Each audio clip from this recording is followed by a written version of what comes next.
العالمين محمود رب المشرقين والمغربين وجد الحسن والحسين المكي المدني القرشي الهاشمي مولانا أبي القاسم محمد اللهم صل على محمد وآل محمد وعلى الطيبين الطاهرين المعصومين المظلومين ولعنة الله على أعدائهم وغاصبي حقوقهم وملكهم وظاهرهم وعظمتهم أجمعين. أما بعد فقد قال الله تبارك وتعالى في كتابه المجيد وفرقانه الحميد وختامه المتين وهو أصدق الصادقين وقوله الحق. بسم الله الرحمن الرحيم. لا إكراه في الدين قد تبين الرشد من الغي فمن يكفر بالطاغوت ويؤمن بالله فقد استمسك بالعروة الوثقى لا انقسام لها والله سميع عليم. صلوات محمد وآل محمد. اللهم صل على محمد عزیزان محترم، یہ ذکر محمد وآل محمد علیہ السلام جو عشرہ زینبیہ کے نام سے یہاں پر برپا کیا گیا، اس کے سلسلے کی آج 11ویں مجلس ہے اور شب اربعین ہے۔ گفتگو ہم یہ کر رہے تھے کہ اللہ سبحانہ و تعالیٰ قرآن مجید میں ارشاد فرما رہا ہے کہ دین میں کوئی جبر نہیں ہے۔ انسان کے سامنے حق اور باطل کو واضح کر دیا گیا ہے، روشن کر دیا گیا ہے، کلیئر ہو چکے ہیں رائٹ کیا ہے، رانگ کیا ہے، حق کیا ہے، باطل کیا ہے، ہدایت کیا ہے، گمراہی کیا ہے، یہ بالکل سامنے موجود ہے۔ اب اس کے بعد میں انسان جو یہ چاہتا ہے کہ اللہ سے اپنے رشتے کو جوڑے، اللہ پر ایمان لائے، تو پہلی شرط یہ ہے کہ وہ طاغوت کا انکار کرے، شیطان کا انکار کرے۔ یعنی اللہ والا بننے کے لیے ضروری ہے کہ شیطان اور شیطان والوں سے اپنے آپ کو دور کرے، وَيُؤْمِنْ بِاللَّهِ، اور اس کے بعد اللہ کے اوپر ایمان لائے۔ تو پھر کیا ہے کہ اس نے ایسی مضبوط رسی کو تھام لیا ہے کہ جو کبھی ٹوٹے گی نہیں، اور اللہ سمیع بھی ہے اور علیم بھی ہے، سنتا بھی ہے اور سب کچھ جانتا ہے۔ یعنی اس کا مطلب یہ ہے کہ مجھے یہ آزادی نہیں ہے کہ میں کون سا دین، کون سا ریلیجن چوز کروں، یہ آزادی ہے، میرا جی چاہے جو سا دین اختیار کروں، لیکن جو دین میں پسند کر رہا ہوں اگر میں اپنی مرضی سے پسند کروں گا تو پھر مجھے اللہ سبحانہ و تعالیٰ سے کسی ثواب کی، کسی انعام کی، کسی جزا کی، کسی ریوارڈ کی امید نہیں رکھنی چاہیے۔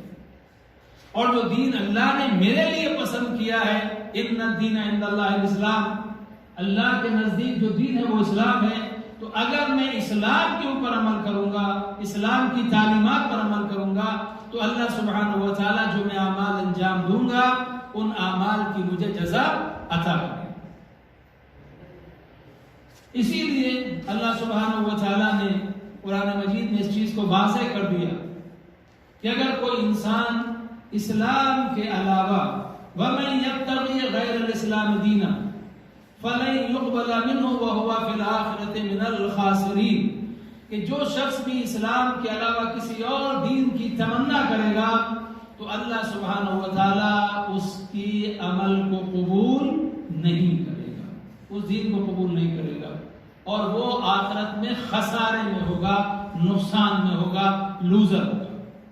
تو اگر انسان کو کامیاب ہونا ہے، سکسیسفل ہونا ہے، تو اس کے لیے ضروری ہے کہ جو دین اللہ نے بتایا ہے اس دین کے اوپر عمل کرے۔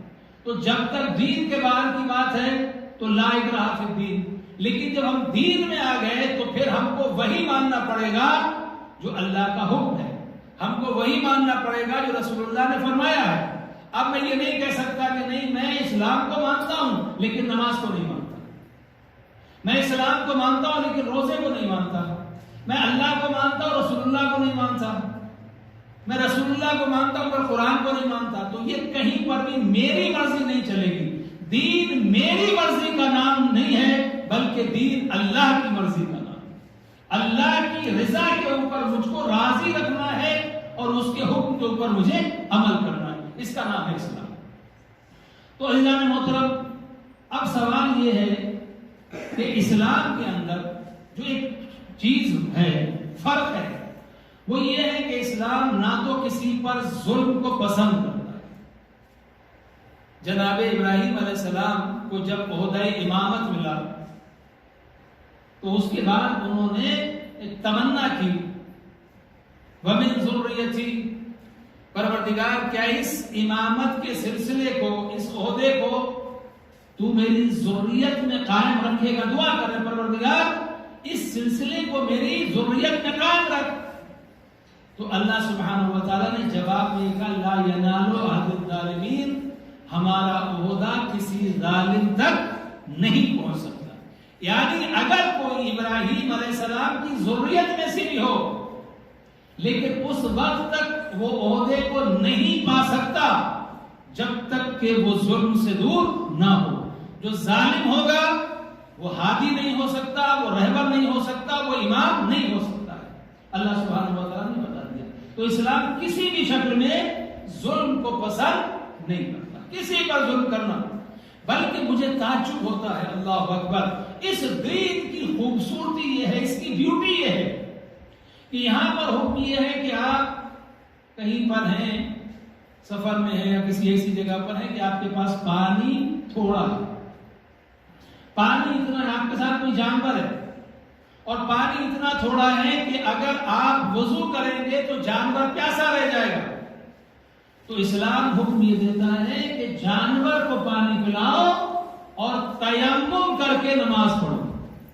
یعنی اللہ کیا کہہ رہا ہے، تم میرے سامنے تیمم کر کے آ جاؤ، لیکن کوئی جانور پیاسا نہ رہے۔ تو جو دین جانوروں کا اتنا خیال کرتا ہو وہ کسی انسان پر ظلم کیسے کر سکتا ہے؟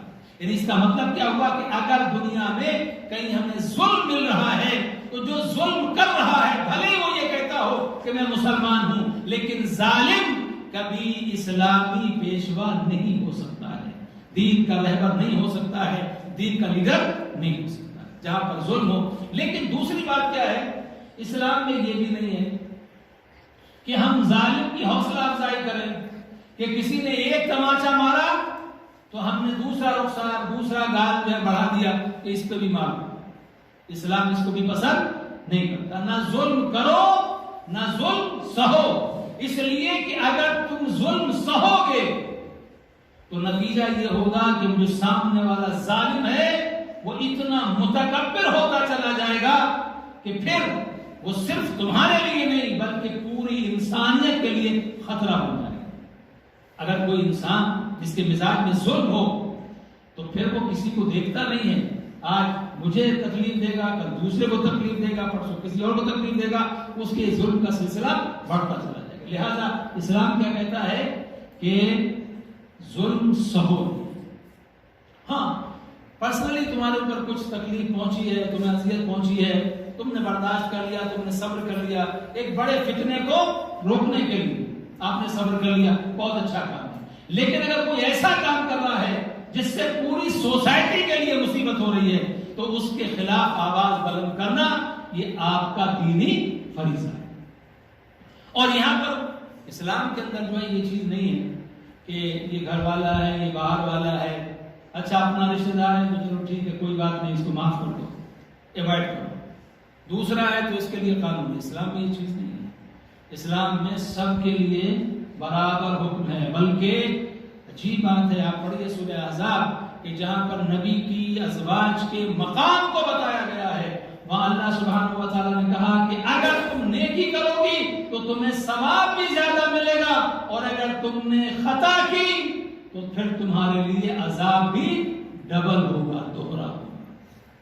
تو یہاں پر یہ کہہ کے نہیں کہ نہیں ہمارا تو تھوڑا سا رشتہ داری ہے، ہم حکومت سے قریب ہیں، ہمارے لیے دوسرا ایسا نہیں۔ آپ دیکھیں قرآن مجید میں ٹھیک ہے، رسول اللہ کے دو چچا ہیں، ایک ہے جناب حمزہ جن کا لقب ہے سید الشہداء، وہ اپنے زمانے کے شہیدوں کے سردار تھے، جن کا لقب اسد اللہ، اللہ سبحانہ و تعالیٰ کا شیر، لائن آف گاڈ، وہ جناب حمزہ کے جن کی قبر کی مٹی سے سب سے پہلے جناب فاطمہ زہرا صلوات اللہ علیہا اللہم صلی علی محمد و آل محمد، شہزادی نے سب سے پہلے جس کی قبر کی مٹی سے تصویر بنائی وہ جناب حمزہ علیہ السلام ہے، جن کی زیارت کے لیے شہزادی کو تشریف لے جاتی تھی۔ تو جناب حمزہ کا مقام کیا ہے؟ ان کا مقام یہ ہے کہ سید الشہداء ہیں، اللہ کے بھی شیر ہیں، رسول اللہ کے بھی شیر ہیں، اور جو ان کے ساتھ جو شہداء ہیں ان کے لیے پیغمبر نے فرمایا کہ تم ان کو مردہ نہ سمجھو، اگر تم انہیں سلام کرو گے، تم انہیں سلام کرتے ہو، یہ تمہارے سلام کو سنتے بھی ہیں اور اس کا جواب بھی دیتے ہیں۔ اور دوسرا چچا رسول اللہ کا ہے جس کا نام ہے ابو لہب، اس کے لیے قرآن نے کیا کہا؟ تبت یدا ابی لہب و تب، اے ابو لہب تیرے دونوں ہاتھ ٹوٹ جائیں۔ تو سوال یہ چچا وہ بھی ہے، چچا یہ بھی ہے، ایک کے لیے اسلام کہہ رہا ہے سلام پڑھو، اور ایک کے لیے اللہ کہہ رہا ہے کہ دونوں ہاتھ ٹوٹ جائے، تو بھی جہنمی تیری بیوی بھی جہنمی۔ اس کا مطلب کیا ہوا؟ اسلام یہ بتانا چاہتا ہے کہ ایک نیام کے اندر دو تلواریں نہیں رہ سکتی ہیں، چاہے وہ گھر والا ہی کیوں نہ ہو، جو ظلم پر ہوگا اسلام اس سے تبرہ کرتا ہے، اور جو حق کے اوپر ہوگا اسلام اسے تولہ کرتا ہے، اسے محبت کرتا ہے۔ کچھ لوگوں کی بات سمجھ میں نہیں آتی کہ صاحب یہ کیوں ہم کسی کو برا کریں، ہم کسی کو کیوں برا کریں؟ اب قرآن پڑھتے ہیں، مستحب کیا ہے؟ ابھی یہاں پر شیعہ سنی کی بات نہیں ہے، سمجھا؟ کوئی مسلمان ہو، آپ دیکھیے قرآن پڑھتا ہے بسم اللہ الرحمن الرحیم سے پہلے قاری قرآن، حافظ قرآن جب تلاوت کرتا ہے تو کہاں سے شروع کرتا ہے؟ اعوذ باللہ من الشیطان الرجیم، اور یہ قرآن نے بتایا نہیں۔ تو اللہ کا ذکر، اللہ کا نام سے پہلے کیا ہے؟ شیطان سے پناہ۔ تو بھائی اگر شیطان نے کچھ کیا، اس کے اور اللہ کے بیچ کا معاملہ ہے، آپ کو کیا پریشانی؟ آپ اس کی بات کیوں کر رہے ہیں؟ کہا نہیں، جب تک انسان شیطان سے پناہ نہیں مانگے گا، اس سے دور نہیں ہوگا، اللہ کے قریب نہیں آ سکتا ہے۔ یہ مزاج اسلام ہے کہ ظالم اور مظلوم دونوں ساتھ میں نہیں ہو سکتے۔ میری ظالم سے بھی دوستی ہے، مظلوم سے بھی دوستی ہے، حق والے بھی میرے دوست ہیں، باطل والے بھی میرے دوست ہیں۔ اسلام اس چیز کو پسند نہیں کرتا۔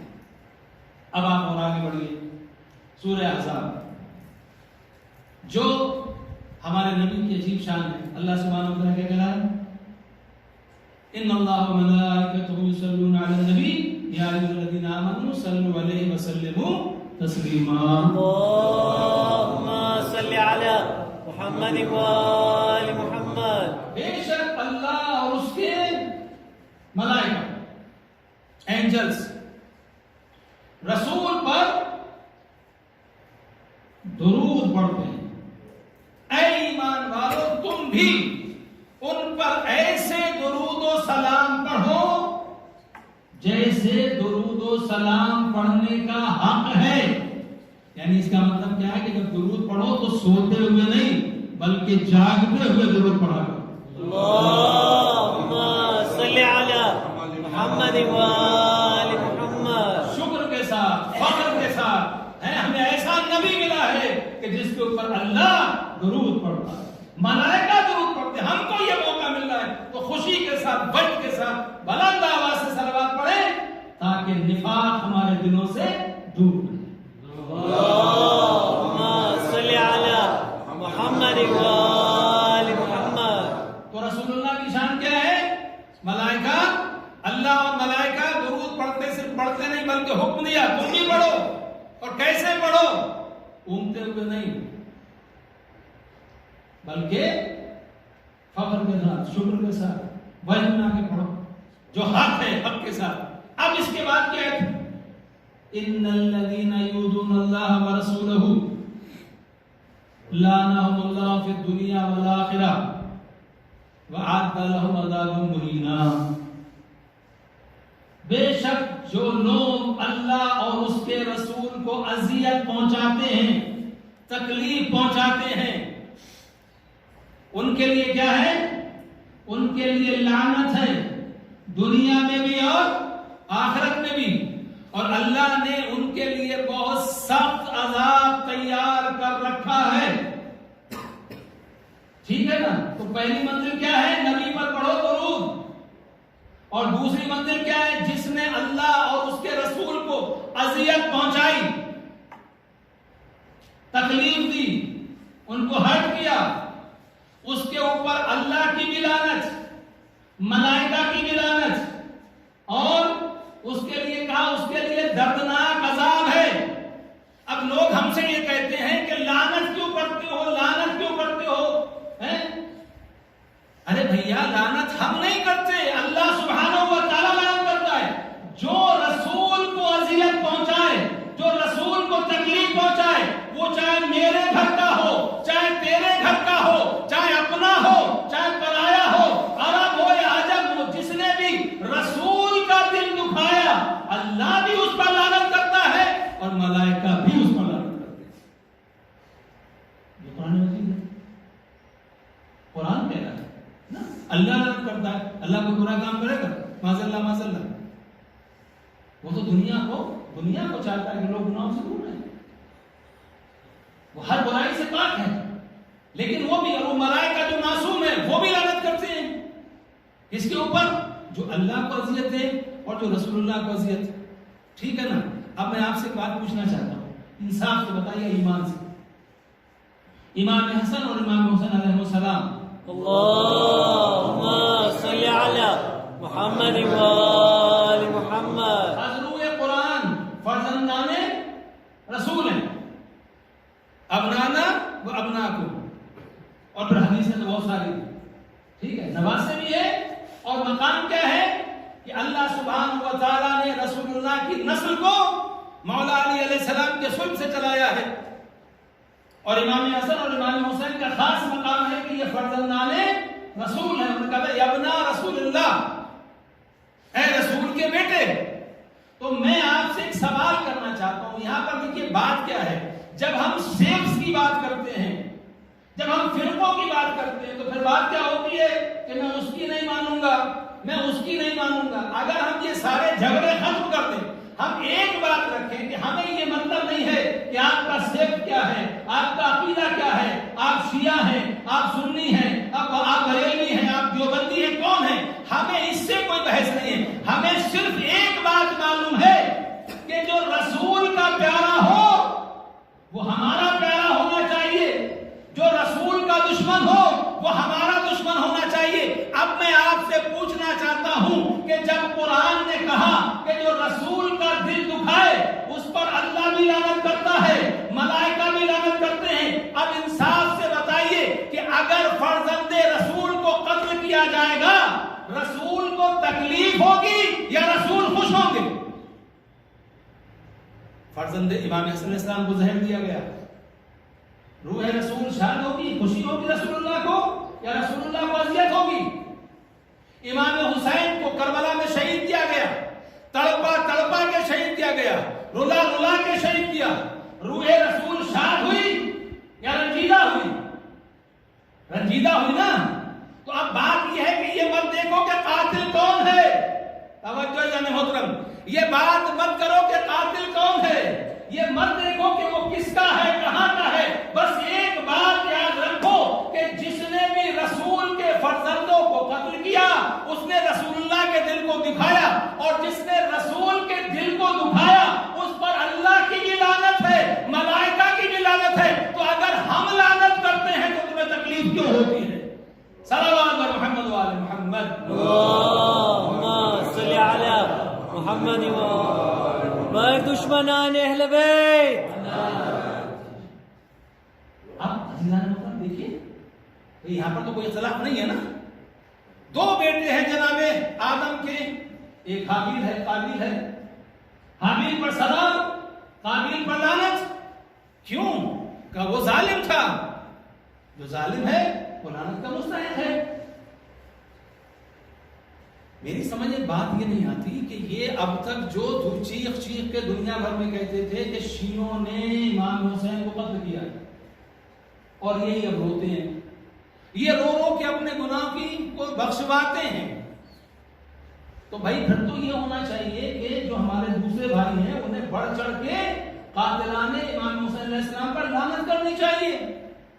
لیکن آج کی حالت یہ ہو گئی ہے کہ لوگ یزید کی حمایت میں کھڑے ہوئے ہیں، یزید کی حمایت کر رہے ہیں، اور یہاں تک کہ کچھ لوگوں نے زندہ باد کے نعرے بھی لگا دیے. تو میری سمجھ میں نہیں آ رہا ہے کہ آپ کہتے قاتل ہم ہیں اور آپ قاتل کو بچانے کی کوشش بھی کر رہے ہیں، اسے ڈیفینڈ بھی کر رہے ہیں، اس کا دفاع بھی کر رہے ہیں، نہیں ایسا ہوا تھا، نہیں ویسا ہوا تھا، دنیا بھر کی باتیں ہو رہی ہیں. عزیزان محترم، سوال یہ ہے کہ صرف اور صرف اگر ایک بات ہو، مسلمان کے سامنے ایک معیار ہونا چاہیے، وہ معیار کیا ہے؟ قرآن اور سنت رسول صلی اللہ علیہ وسلم. اللہم صلی علی محمد و آل محمد. یہ معیار کیا ہے؟ ختم ہو جائے گی. رسول کیا ہے؟ رسول کس سے محبت کرتے ہیں؟ رسول کس سے چاہتے ہیں؟ رسول کو کس نے تکلیف پہنچائی ہے؟ رسول کا دل کس نے دکھایا ہے؟ اب دیکھیے بات رہ گئی بہت ساری چیزیں. ہمارے علماء اللہ ان کے خصوصاً آغا سیستانی اور آغا خامنئی، انہوں نے اسپیشلی جو فتویٰ دیا ہے اس میں کہا ہے کہ ہمیں اہل سنت کے مقدسات کو، یعنی جن کی وہ لوگ رسپیکٹ کرتے ہیں، ان کو ہمیں برا نہیں کہنا چاہیے. جائز نہیں ہے کہ ہم انہیں برا کہیں، جو کسی کا دل دکھے گا، فتنہ ہوگا، فساد ہوگا، ٹھیک ہے، وہ جس کو مان رہے ہیں، ہے نا بات، تو ہم لوگ اس کو سب مانتے ہیں، تسلیم کرتے ہیں. لیکن مصیبت کیا ہے؟ آپ مجھے بتائیے انصاف کے ساتھ کہ جب سامنے والا ہمیں چھیڑے اور وہ اتنی ہمت کرے گا کہ وہ یہ کہے گا کہ جناب فاطمہ زہرا جو فتح مانگنے کے لیے گئی وہ خطا کے اوپر تھی معذاللہ، تو آپ مجھے بتائیے کہ کیا جواب دینا آپ پر واجب ہوگا یا واجب نہیں ہوگا؟ پھر آپ کو کہنا پڑے گا نا، کہا کہ نہیں وہ بعد میں جو ہے وہ ان کو معذاللہ اپنی غلطی کا احساس ہو گیا تھا. بخاری شریف میں لکھا ہے کہ شہزادی نے اس کے بعد بات کرنا چھوڑ دی تھی، اور شہزادی نے کہا میں ہر نماز میں اپنے بابا سے جب ملاقات کروں گی میں شکایت کروں گی، ہر نماز میں بددعا کروں گی تمہارے لیے. بخاری شریف میں لکھا ہوا ہے. تو اگر آپ یہ نہ چھیڑیں تو پھر ہم اس بات والی بات کو کریں گے نہیں. آپ مجھے بتائیے کہ اگر آپ کی کوئی پراپرٹی ہے، وہ آپ کی پراپرٹی ہے، سارے ایویڈنس، سارے پروف آپ کے پاس موجود ہیں، سب کچھ آپ کے پاس ہے، کوئی آدمی زبردستی میں آپ کو آگے چھیڑ کر یہ کہی ہماری ہے، تو آپ تو اپنے جو آپ کے پاس دستاویز ہیں وہ پیش کریں گے نا. وہ آپ کہیں گے کہ نہیں بھائی یہ تمہاری نہیں ہے، ہماری ہے. اب پھر یہ کہیں کہ نہیں آپ فلاں کو برا کریں، نہیں آپ کیوں؟ اگر آپ ہماری پراپرٹی کے اوپر دعویٰ کریں گے، اگر آپ یہ کہیں گے کہ یہ ہماری ہے تو ہم کو یہ بتانا پڑے گا یہ تمہاری نہیں بلکہ ہماری ہے. تو جو ایسی چیزیں اس میں ہونا کیا چاہیے مسلمانوں میں کہ جو ایسے ایشوز ہیں کہ جہاں پر کچھ اختلاف ہو سکتا ہے، ایسے ایشوز کو ہم کو ٹچ نہیں کرنا چاہیے، ان کو چھوڑ دیں. آپ جو مان رہے ہیں آپ مانیں، جو ہم مان رہے ہیں وہ ہم مانیں. لیکن اگر اس میں زبردستی کے لیے کوششیں کی جائیں گی تو پھر مصیبتیں ظاہر سی بات ہوگی. اب عزیزان محترم، مقدسات کا مطلب کیا ہے جنہیں آپ رہبر مانتے ہیں؟ اب یہ تو نہیں کہ اگر آپ کہتے ہیں کہ ہم یزید کو رہبر مانتے ہیں آپ یزید کو برا نہ کہو، یہ تو نہیں ہوگا نا. کوئی انسان کہنے لگے کہ میں تو شیطان کو اپنا رہبر مانتا ہوں، تو آپ شیطان کی تعظیم کیجئے، اس کو برا نہ کہیے، تو نہیں ہو سکتا. بھائی مقدسات کا مطلب یہ ہے کہ جو وہ شخصیات ہیں کہ جن کا احترام آپ کے ہاں مسلم ہے، جنہیں تمام برادران اہل سنت لائق تعظیم سمجھتے ہیں. لیکن وہ لوگ، عجیب بات ہے، اگر کوئی کہا یہ شیعہ کافر ہے، کیوں کافر ہیں؟ کہا یہ صحابہ کو نہیں مانتے، یہ توہین صحابہ کرتے ہیں، یہ کافر ہے. اچھا اگر کوئی صحابی کی توہین کر دے، توجہ جانے مطلب اگر صحابی کی کوئی توہین کر دے تو وہ ہو گیا کافر. تو اب یہ پوچھو کہ بھیا مولا علی علیہ السلام چوتھے خلیفہ ہیں کہ نہیں ہیں؟ چوتھے خلیفہ ہیں؟ چوتھا خلیفہ نہیں مان سے نفس رسول ہیں، اس کو بھی نہیں مانو، چھوڑو۔ کم سے کم اتنا تو مانو کہ علی سے بڑا، اگر اہل بیت کی بات نہیں، کم سے کم صحابی کی بات کرو تو علی سے بڑا صحابی اور کون ہو سکتا ہے؟ اس لیے کہ علی جب دنیا میں آئے، کعبے سے نکلنے کے بعد سب سے پہلے جس آغوش میں پہنچے وہ آغوش مصطفیٰ تھی، اور رسول اللہ کو جس نے قبر میں اتارا وہ مولا علی علیہ السلام کی ذات تھی۔ یعنی اس کا مطلب یہ کہ لحد سے لے کر رسول اللہ، مہد سے لے کر، جھولے سے لے کر رسول اللہ کی قبر تک جو سب سے زیادہ رسول اللہ کے قریب تھا وہ ذات مولا علی علیہ السلام کی تھی۔ اور مولا علی علیہ السلام وہ ہیں کہ جن کی پرورش بھی رسول اللہ نے کی ہے، پالا بھی رسول اللہ نے، اور اس کے بعد داماد بھی ہیں۔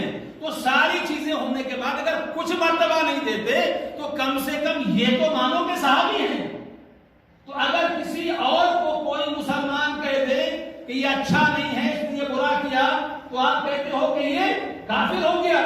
اور جو شخص 70,000 ممبروں سے مولا علی علیہ السلام کو تبرہ کروائے، مولا علی علیہ السلام کو برا کہلوائے، تبرہ جو ہے، تبرہ میں کیا لعنت کا مطلب گالی نہیں ہوتا۔ جب سے احسان سے دی کہتے رحمت اللہ، اللہ کی اوپر رحمت ہو، لعنت کا مطلب کیا؟ اللہ اپنی رحمت کو سے روک لے، گالی نہیں ہے۔ لیکن 70,000 ممبروں سے مولا علی علیہ السلام کو برا بھلا کہا گیا، ایک دن نہیں، ایک سال نہیں، تقریباً 50 سال تک ممبروں سے، جس ممبر پر رسول اللہ مولا علی کے فضائل پڑھتے تھے، ان ممبروں سے مولا علی علیہ السلام کو برا کہا جا رہا تھا۔ تو جو 70,000 ممبروں سے مولا علی کو برا بھلا کہلوائے، وہ صحابی رسول، اس کا بڑا احترام، کھل کے میدان میں بھی آ گیا، جنگ بھی کر لی، سب کچھ کر لیا، لیکن لائق احترام یہ سب کے لیے نہیں ہے۔ سنت بھی کتنے سارے علماء قرآن بھی آج کے لیے جو کھل کے کہہ رہے ہیں کہ نہیں، ہم اس کا احترام نہیں کریں گے، اس لیے کہ ہمارے اوپر مولا علی علیہ السلام کی ذات واجب ہے، کیونکہ وہ خلیفہ راشد ہے۔ آپ کو معلوم ہے، میں بچوں کی، بزرگ جانتے ہوں گے، بچوں کی یاد دہانی کے لیے بات کر دوں کہ یہ جو سلسلہ تھا لعنت کا، یہ کب تک چلا؟ عمر ابن عبدالعزیز کے دور تک۔ یہ ایسا خلیفہ ہوا ہے، تھوڑے ٹائم کی خلافت تھی اس کی، کہ اس نے کچھ کام بہت اچھے کیے، جس میں سے بڑا کام یہ تھا کہ اس نے اپنے زمانے میں مولا علی علیہ السلام کے اوپر جو ممبروں سے لعنت ہوتی تھی اس کو رکوایا۔ لیکن رکوانے کے لیے بھی اس نے صرف یہ آرڈر نہیں دیا کہ بس اب آج سے لعنت نہیں ہوگی، اس لیے کہ روکنا آسان نہیں تھا، یہ سلسلہ بہت ٹائم سے چل رہا تھا۔ بنی امیہ ایسی بات پہ خوش ہوتے تھے، اب بنی امیہ کی مخالفت کر کے کیسے حکومت چلائے گا؟ لہذا اس نے حکمت سے کام لیا۔ کیا کیا جائے؟ اس کا ایک طبیب تھا، ڈاکٹر، آج کی زبان میں کہیں، بہت حاذق طبیب، بہت مشہور، اللہ نے بہت شفا دی اس کے ہاتھ میں، اور وہ اس کے بہت قریب تھا، بہت کلوز تھا۔ اس نے کسی آدمی سے اس طریقے کا پلان بنوایا کہ اس سے کہو کہ وہ دربار میں آ کے میری بیٹی کا رشتہ مجھ سے مانگے۔ اور وہ طبیب جو تھا مسلمان نہیں تھا، وہ تھا یہودی، کہ وہ دربار میں آ کے سب کے سامنے، جب یہ بنی امیہ کے بڑے بڑے روزہ بیٹھے ہوئے ہوں، سب کے سامنے آ کے کہے کہ میں آپ کی بیٹی کا رشتہ مانگ رہا ہوں، میرے ساتھ شادی کرتا ہوں۔ وہ ساری بات ہو گئی، وہ آیا دربار میں، دربار سجا ہوا تھا، اور اس کے بعد میں اس نے کہا کہ میں آپ کی بیٹی کو شادی کرنا چاہتا ہوں۔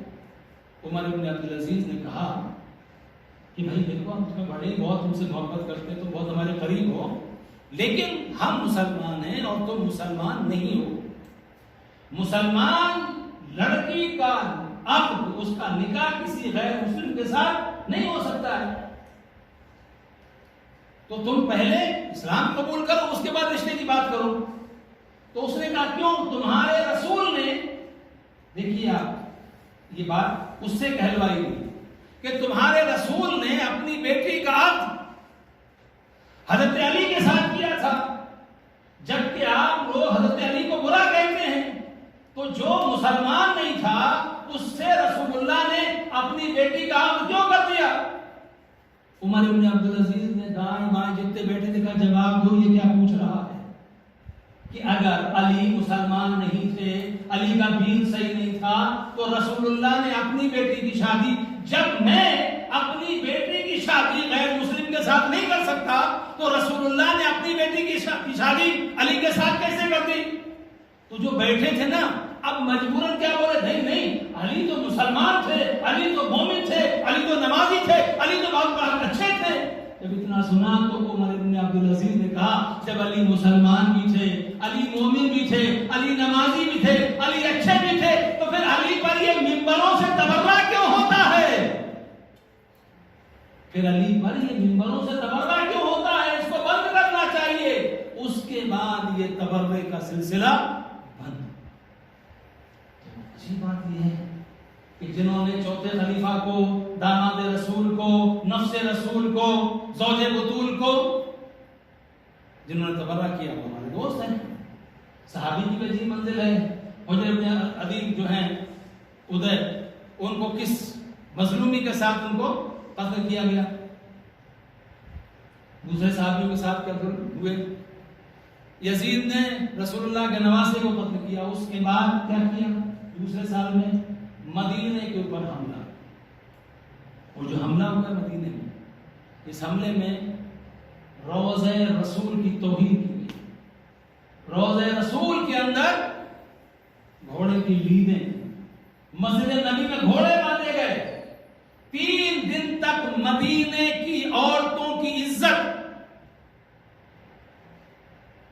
کو عام کر دیا گیا تھا، کوئی عزت نہیں۔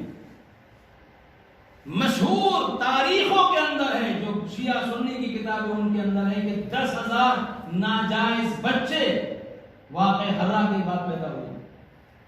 اب آپ مجھے بتائیے کہ یہ جو عورتیں تھیں یہ کون تھیں؟ یہ جتنے بھی مدینے والے تھے اس میں زیادہ تر کون تھے؟ یا تو صحابی رسول تھے، یا صحابی رسول کے بعد جو تابعی ہوتا ہے دوسرے سے، یا تو صحابی یا تابعی تھے۔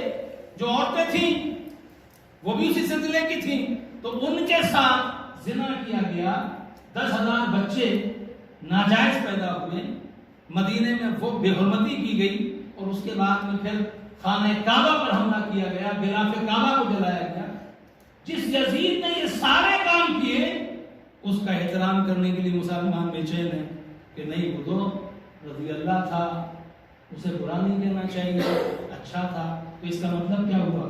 نہ کعبے سے کوئی رشتہ اس لیے کعبے کو جلایا، نہ رسول اللہ سے کوئی تعلق اس لیے کہ ان کے روزے کی توہین کی، نہ اہل بیت رسول سے کوئی تعلق اس لیے کہ اہل بیت کو ظلم کے ساتھ قتل کیا اور ان کی خواتین کو اسیر کیا۔ تو عزیزان محترم، اب سوال یہ ہے کہ جو نہ اللہ کا ہو، نہ رسول کا ہو، نہ کعبے کا ہو، نہ اہل بیت کا ہو، ایسے انسان سے ہمارا کوئی تعلق نہیں ہو سکتا، اور کسی مسلمان کا، اور مسلمان بڑی بات ہے، کسی انسان کا تعلق نہیں ہو سکتا۔ اس لیے کہ اہل بیت کا مقام اور ان کی منزلت جو ہے وہ یہ ہے کہ جو غیر مسلم ہیں انہوں نے بھی ان کے کردار کو دیکھنے کے بعد، ان کی فضیلت کو دیکھنے کے بعد، ان کے وہ قصیدے پڑھے ہیں۔ سب سے جو اچھی کتابیں مولا علی علیہ السلام کی سوانح حیات کے اوپر بایوگرافی میں لکھی گئی ہے، اس میں سے ایک کتاب جو سب سے مشہور کتاب ہے وہ کس کی ہے؟ ایک کرسچن نے لکھی، عیسائی نے لکھی ہے، مولا علیہ السلام کی شان میں۔ اور کتاب کا نام کیا ہے؟ صوت العدالت الانسانیہ، ندائے عدالت اسلامی، وائس آف ہیومن جسٹس۔ یعنی وہ کیا کہہ رہا ہے کہ علی صرف مسلمانوں کے رہبر نہیں ہے بلکہ علی انسانیت کے رہبر۔ کیوں؟ اس لیے کہ کردار تھا، اور یہی کردار اگر آپ بعد میں بھی دیکھیں اسلام کس طریقے سے احترام کرتا ہے کہ جو آئی ایس نے عراق کے اندر جب ظلم کیے، وہ علاقہ جہاں پر اہل سنت برادران بہت تھے، جہاں پر کرسچنز جو تھے وہ لوگ تھے، یزدی لوگ تھے، وہاں پر جب انہوں نے لوٹ مار کی ہے، قتل عام کیا ہے، اور وہاں کی ان کی عورتوں کی آبرو ریزی شروع کی ہے، تو اس کے بعد آغا سیستانی کے حکم سے وہاں پر جا کے ان لوگوں کو نکال کے لایا گیا، اور اس کے بعد کیمپ لگائے گئے کہاں؟ نجف اور کربلا کے اندر.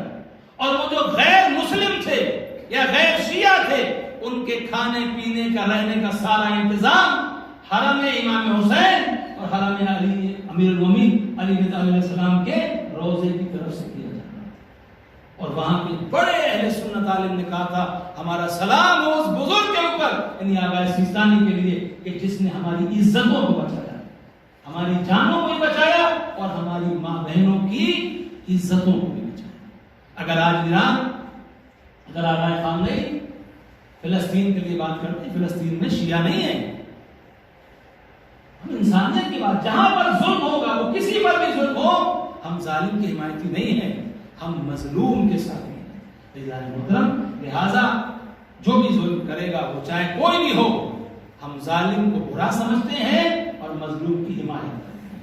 لہذا اسلام جو ہے اسلام کا میسج ریئل جو اسلام ہے وہ یہی ہے کہ ہم کسی پر ظلم نہ کریں اور کسی پر ظلم ہو رہا ہے تو ہمیں مظلوم کی حمایت کرنی چاہیے. جہاں تک آل محمد کا سوال ہے,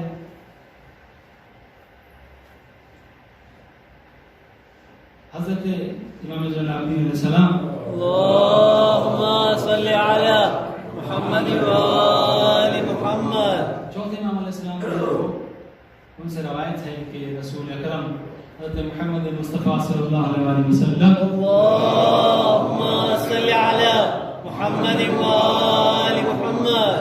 رسول اللہ نے فرمایا کہ لوگوں کو کیا ہو گیا. مسجد میں رسول اللہ غصے سے رحمت للعالمین کے چہرے کے اوپر غضب ہے اور پیغمبر فرمانے لوگوں کو کیا ہو گیا ہے کہ جب ان کے سامنے آل عمران کا تذکرہ ہوتا ہے یہ خوش ہوتے ہیں, آل ابراہیم کا تذکرہ ہوتا ہے یہ خوش ہوتے ہیں, لیکن جب میرے اہل بیت کا تذکرہ ہوتا ہے تو انہیں ناگوار گزرتا ہے, ان کے چہرے بدل جاتے ہیں. اور اس کے بعد پیغمبر نے کہا خدا کی قسم جو اس خدا نے جس نے مجھے رسول بنایا اگر کوئی انسان قیامت کے دن 70 نبیوں کے اعمال لے کر بھی آئے لیکن اگر اس کے دل میں میری اور میرے اہل بیت کی محبت نہیں ہے تو اللہ سبحانہ و تعالیٰ اس کے کسی عمل کو قبول نہیں کرے گا. قبولیت اعمال کے لیے ولایت اہل بیت محبت اہل بیت علیہ السلام ضروری ہے.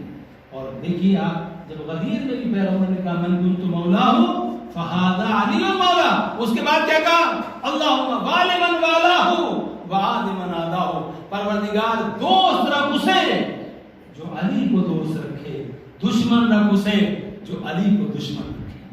تو اگر دشمن علی سے ہم بیزاری کرتے ہیں تو یہ ہماری اپنی مرضی نہیں ہے بلکہ رسول اللہ کی دعا ہے کہ جو دشمن علی ہوگا وہ دشمن خدا ہوگا, اور جو دشمن خدا ہوگا وہ ہمارا اپنا نہیں ہو سکتا. اصحاب کے زمانے میں وہ کہتے ہیں کہ جب کبھی ہم کو پہچاننا ہوتا تھا کہ مومن کون ہے منافق کون ہے, کوئی انسان ہوتا اصحاب میں سے اور ہمیں معلوم نہیں ہوتا کہ یہ مومن ہے منافق. منافق کسے کہتے ہیں کہ جس کی زبان پر ایمان ہو اور دل میں کفر ہو, ظاہر کچھ اور باطن کچھ اور, کا پتہ نہیں ہوتا کون ہے. تو کیا کرتے تھے ہم اس کے سامنے علی بن ابی طالب علیہ السلام کا تذکرہ کرتے تھے. اگر علی کا ذکر سننے کے بعد اس کے چہرے پر خوشی کے آثار نمودار ہوتے تھے تو ہم سمجھتے تھے مومن ہے, اور اگر اس کا چہرہ بگڑ جاتا تھا تو سمجھ لیتے تھے منافق ہے. بس آخری بات اور اس کے بعد مصائب کی منزل عزیزان محترم, اور وہ بات یہ ہے ایک شخص آیا پیغمبر اکرم کے پاس اور اس نے یہ کہا کہ یا رسول اللہ میری زوجہ نے خیانت کی. کہا کیا خیانت کی؟ کہا یہ جو بچہ ہے یہ میرا نہیں ہے کیونکہ اس کی شکل و صورت جو ہے وہ مجھ سے ملتی ہوئی نہیں ہے. پیغمبر نے اسے بٹھا دیا اور جناب بلال سے کہا کہ جاؤ حسنین کو بلا کے لاؤ. باتیں ہو رہی تھی, پیغمبر نے کچھ وضاحت نہیں کی, کہا جاؤ حسن اور حسین کو بلا کے لے کے آؤ. وہ بچہ بیٹھا ہوا تھا, امام حسن امام حسین علیہ السلام آئے, جیسے ہی آئے بچہ تعظیم کے لیے کھڑا ہو گیا. پیغمبر مسکرائے. اس نے بعد میں پوچھا یا رسول اللہ کیا ہوا میرے مسئلے کا؟ پیغمبر نے کہا تجھے مبارک ہو. کہا کیسے؟ آپ نے کیسے بتایا؟ پیغمبر نے کہا تو نے دیکھا نہیں جب میرے بچے حسن اور حسین داخل ہوئے، یہ تیرا بیٹا احترام میں کھڑا ہو گیا، حسنین کے احترام میں کھڑا ہونا بتا رہا ہے کہ نسل میں کوئی خرابی نہیں ہے، ماں نے کوئی خیانت نہیں کی ہے۔